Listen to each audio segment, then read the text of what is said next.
Good morning, dear students. How are you? I hope you all are good and fine at your places. I am Himlita Vasis, your SST teacher. Today we are going to start our remaining chapter of the chapter from hunting gathering to growing food. In this chapter we read about remaining topic tribes. Okay. First you betterly know about the tribes. Tribes को हिंदी में बेटा जनजातियाँ कहा जाता है. ठीक है. अब देखो एक ग्रुप किसी भी फैमिलीज़ का जो किसी अदर जो फैमिलीज़ होती है उनसे रिलेटेड होता है तो उस और वो एक साथ एक गांव में या फिर एज अ सेटलमेंट वो रहते हैं. ठीक है. बस्तियों में जब वो रहते हैं तो उन्हीं को कहा जाता है ट्राइब्स. और यहाँ पर बेटा आपकी जो डेफिनेशन है ट्राइब्स की, a group of families related to one another and living together in small villages और सेटलमेंट्स फ्रॉम अ ट्राइब्स. जो फैमिलीज है बेटा रिलेटेड टू अनदर कि एक ग्रुप ऑफ फैमिलीज जो परिवार है, परिवारों का समूह जब किसी अदर ग्रुप से रिलेट होता है उससे जुड़ा हुआ होता है. एंड लिविंग टुगेदर, टुगेदर का मतलब होता है बेटा साथ में. और जब वो साथ में रह रहे होते हैं एक छोटे गांव में और सेटलमेंट्स फॉर्म में, ठीक है, या तो छोटे गांव में या फिर एज अ सेटलमेंट में रहते हैं तो उसी फॉर्म को क्या कहा जाता है tribes. Generally 2 or 3 generation of a family live together in tribe. और इनमें बेटा क्या होता है कि 2 या फिर 3 जो जनरेशन्स होती है. लाइक अगर मैं एग्जांपल लूँ, आप के ग्रैंडफादर हैं, ठीक है, आपके ग्रैंड पेरेंट्स हैं और उसके बाद आपके पेरेंट्स हैं, फिर आप आ जाते हो. ठीक है. You on. और तीनों ही जब आपकी तीनों जनरेशन जब साथ में रहती है तो उसी को कहा जाता है ट्राइब, जनजातियाँ, जिसमें 2-3 जनरेशन एक साथ रह रही होती हैं एक ही जगह पर, या फिर वो प्लेस भी चेंज कर सकते हैं. Feature of tribe lives. और फिर देखो बेटा उसके बाद फीचर्स की जो ये ट्राइब्स हैं, जो ये जनजातीय जो लोग हैं, उनकी कैसे विशेषताएं होती हैं, इनको अलग अलग पॉइंट्स में डिफाइन किया गया है. The main feature of tribe lives are as follow. They adopt occupation such as gathering. वो बेटा जो ऑक्यूपेशन है, जो काम होता है, ऑक्यूपेशन का मीनिंग होता है काम, उसको एडोप्ट करते हैं. जिसमें कौन कौन सी वर्क होते हैं उनके एडोप्टिंग जिनको किया जाता है. गैदरिंग, हंटिंग, बेटा mean hunting, herding, fishing, farming of for their livelihood. जिसमें बेटा वो खाना इकट्ठा करते हैं, एनिमल्स का शिकार करते हैं, हर्डिंग करते हैं यानी कि पशुचारण करते हैं, फिशिंग करते हैं, फार्मिंग कृषि करते हैं, फॉर देयर लाइवलीहुड अपनी जो लाइफ है उसको बनाए रखने के लिए, ठीक है, अपने जीवन के लिए.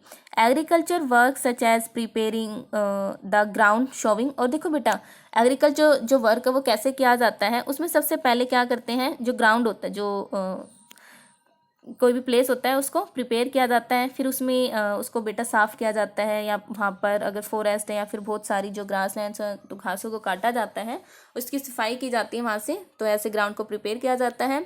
Showing the seeds. उसके बाद उसमें बेटा जो सीड्स है, जो बीज हैं वो बोए जाते हैं. Taking care of growing plants. उसके बाद जो ग्रोविंग जो प्लांट्स होते हैं, जो बढ़ते हुए जो पौधे होते हैं बेटा, उनकी केयर की जाती हैं. And harvesting of grain is performed by the women folk. और उसके बाद जो वोमेन फोक होती हैं, जो महिलाएं जो होती हैं, वो मिलकर उनकी हार्वेस्टिंग करती हैं, उनकी कटाई करती हैं. Where the men folk lead the lets. और उसके बाद बेटा जो मैंस होते हैं वो अपने फ्रेंड्स के साथ मिलकर जो एनिमल्स होते हैं, एनिमल्स का हर्ड, झुंड, ठीक है, जानवर का जो झुंड होता है उसको चराई, सर्च ऑफ पास्चर्स, चराई के लिए उनको लेके जाते हैं खाने के लिए, कि भाई जो एनिमल्स हैं वो अपना खाना ले सकें. Children usually look after plants and drive away stay animals and birds that might destroy और ईटन दैम. और उसके बाद जो बच्चे होते हैं बेटा वो क्या करते हैं कि जो उन्होंने क्रॉप्स लगा रखी हैं उनमें से जो स्टे एनिमल्स आ जाते हैं, जो आवारा जो जानवर होते हैं या फिर जो बर्ड्स होते हैं, वो डिस्ट्रॉय करते हैं जो, या फिर जो खाते हैं क्रॉप को, उनसे सेफ रखते हैं, उनको वहाँ से भगाते हैं. Taking care of animals and milking is done by both man and women. और जो एनिमल्स होते हैं बेटा उनकी केयर करना और जो मिल्किंग एनिमल्स है, जो दूध देने वाले जो जानवर होते हैं, दूध निकालने का जो काम होता है वो मैन एंड वोमेन मिलकर करते हैं. Together they also make baskets. और बेटा वो साथ में मिलकर, मैन एंड वोमेन साथ में मिलकर बास्केट, पोट्स, टूल्स, हट्स, ये सब बनाते हैं.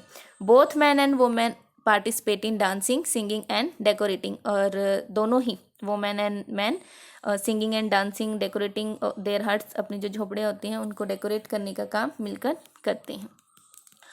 उसके बाद नेक्स्ट जो फीचर है बेटा ट्राइब्स का, वो क्या है, tribes have their own language, उनकी अपनी लैंग्वेज होती है, उनका अपना म्यूजिक होता है, स्टोरी होती है बेटा, पेंटिंग होती है, ठीक है। They are part of their rich and unique culture tradition, जो उनकी जो संस्कृति है उनका बहुत ही अच्छा रिच एंड यूनिक बिल्कुल अलग पार्ट रहा है।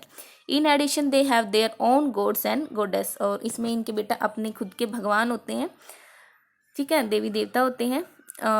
Next point, there are some men who are regarded as leaders by the tribe people because of their inherent qualities, और यहाँ पर बेटा कुछ मैन होते हैं जो रिगार्डेड लीडर्स, ठीक है, बाय द ट्राइब्स पीपल, जो लोग होते हैं उनके द्वारा रिगार्ड किया जाता है लीडर्स को, because of their inherent qualities, उनकी जो विशेषताएं होती हैं उनके चलते किसी एक को लीडर चूज़ किया जाता है उनके ट्राइब्स का, उनकी जनजाति का।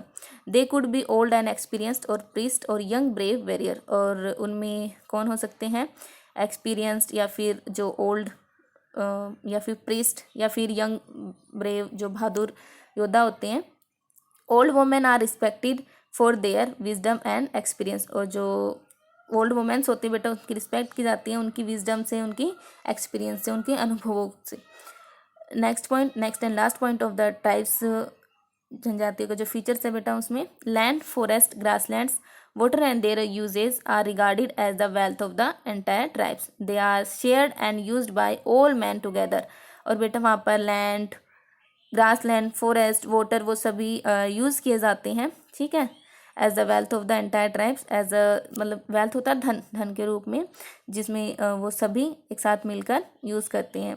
Rich and poor live in harmony without any sharp differences between them, और जो रिच और जो पुअर है बेटा वो रहते हैं हार्मोनी, हार्मोनी का मतलब हार्मनी दैट मीन्स मिल के रहते हैं, ठीक है, बगैर किसी डिफरेंसेस के। The harmony makes the tribes different from any other societies, और ये जो हारमोनी है बेटा, जो ये एकता है, ये लोगों को अलग करती है उनके जो अदर सोसाइटी है, जो समाज है, उनसे उनको बिल्कुल अलग करती है। तो आज की इस वीडियो में सिर्फ इतना ही। यहाँ तक इस चैप्टर को अच्छे से रीड कीजिएगा, फिर भी अगर आपके कोई पॉइंट रहते हैं then you ask me in the online class. Bye, take care, stay home, be safe.